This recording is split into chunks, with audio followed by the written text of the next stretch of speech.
અંકલેશ્વર તાલુકાના ઉમરવાડા ગામ નજીકથી પસાર થતી સિંચાઈની નહેરમાં મોટી સંખ્યામાં મૃત માછલીઓ અને જળચર જીવોના અવશેષો મળી આવતા સમગ્ર પંથકમાં ખળભળાટ મચી ગયો છે। જે પાણીથી ખેડૂતો ખેતી કરે છે તે જ નહેરમાં ઝેરી રસાયણો ભર્યા હોવાની આશંકાએ સ્થાનિક ખેડૂતોમાં તીવ્ર આક્રોશ ફેલાયો છે।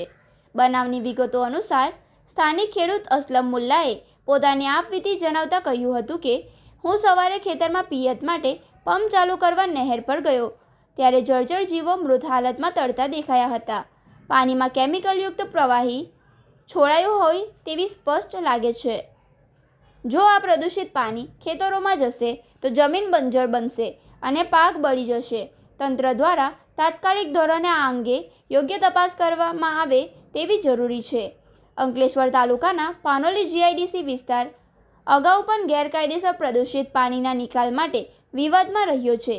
ભૂતકાળમાં પણ વરસાદી ખાડીઓ કે પ્રાકૃતિક જળ સ્ત્રોતોનું દૂષિત કેમિકલ છોડવાના અનેક બનાવો બન્યા છે અને તંત્ર દ્વારા કાર્યવાહી પણ કરાઈ છે। ત્યારે ફરી એકવાર ઉમરવાડા પાસે નહેરમાં મૃત માછલીઓ મળવાના બનાવથી પાનોલી જીઆઈડીસીમાંથી ચોરી છુપેથી છોડાતા કેમિકલયુક્ત પાણી તરફ જ શંકાની સોય ચીંધાઈ રહી છે। આ ઘટના અંગે ગંભીર નોંધ લેતા પ્રકૃતિ સુરક્ષા મંડળના પ્રમુખ સલીમ પટેલે તંત્ર પાસે નીચે મુજબ પગલાં ભરવાની કડક માંગ કરી હતી। નહેરના પાણીના તાત્કાલિક ધોરણે નમૂના લઈ લેબોરેટરી ટેસ્ટ કરાવવામાં આવે।